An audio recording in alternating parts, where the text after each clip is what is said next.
പല ഗ്രഹങ്ങളെക്കുറിച്ച് പറഞ്ഞു. ഇനി നമ്മുടെ എല്ലാമായ ചന്ദ്രനെക്കുറിച്ച് പറഞ്ഞാലോ? നിങ്ങൾക്കറിയാമോ, നമ്മുടെ ചന്ദ്രൻ അതിന്റെ അച്ചുതണ്ടിൽ സ്വയം കറങ്ങാനെടുക്കുന്ന സമയവും ഭൂമിയെ ചുറ്റാനെടുക്കുന്ന സമയവും തുല്യമാണ്. അതുകൊണ്ടാണ് നമ്മളെപ്പോഴും ചന്ദ്രന്റെ ഒരു വശം മാത്രം കാണുന്നതും മറുഭാഗം കാണാത്തതും. ചന്ദ്രന്റെ ഗ്രാവിറ്റി വളരെ ദുർബലമാണ്. അതിനാൽ ഭൂമിയിലുള്ളതിന്റെ 1/6 ഭാരമേ നിങ്ങൾക്കവിടെ അനുഭവപ്പെടുകയുള്ളൂ. റെഗോലിത്ത് എന്നറിയപ്പെടുന്ന ഒരുതരം പൊടിപടലങ്ങൾ കൊണ്ടാണ് ചന്ദ്രന്റെ ഉപരിതലം മൂടിയിരിക്കുന്നത്. ഇതിൽ പ്രധാനമായും പാറക്കഷ്ണങ്ങളും പൊടിയും ചേർന്ന് ഒരു മിശ്രിതമാണുള്ളത്.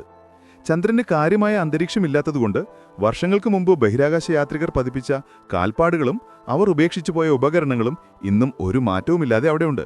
ആരും മോഷ്ടിച്ചു കൊണ്ടുപോകില്ല എന്ന് സാരം. ഇനി ചന്ദ്രനെക്കുറിച്ചുള്ള ഏറ്റവും പുതിയ വാർത്തകൾ കേൾക്കണോ? ലോകം വീണ്ടും ചന്ദ്രനിലേക്ക് കണ്ണു നട്ടിരിക്കുകയാണ്. നാസയുടെ നേതൃത്വത്തിൽ മനുഷ്യനെ വീണ്ടും ചന്ദ്രനിലെത്തിക്കാനുള്ള ആർടെമിസ് ദൗത്യങ്ങൾ തയ്യാറായിക്കൊണ്ടിരിക്കുന്നു. 50 വർഷങ്ങൾക്ക് ശേഷം 2026 ആർടെമിസ് 2 ദൗത്യം ബഹിരാകാശ യാത്രികരെ ചന്ദ്രന്റെ ഭ്രമണപഥത്തിലെത്തിക്കും. അതിനുശേഷം ആർടെമിസ് 3 ദൗത്യത്തിലൂടെ മനുഷ്യൻ വീണ്ടും ചന്ദ്രന്റെ ദക്ഷിണ ധ്രുവത്തിൽ കാലുകുത്തും. നമ്മുടെ ഇന്ത്യയും ഒട്ടും പിന്നിലല്ല. ചന്ദ്രയാൻ 3യുടെ വൻ വിജയത്തിനു ശേഷം ഇസ്രോ ഇപ്പോൾ ചന്ദ്രയാൻ 4 ദൗത്യത്തിനുള്ള തയ്യാറെടുപ്പിലാണ്.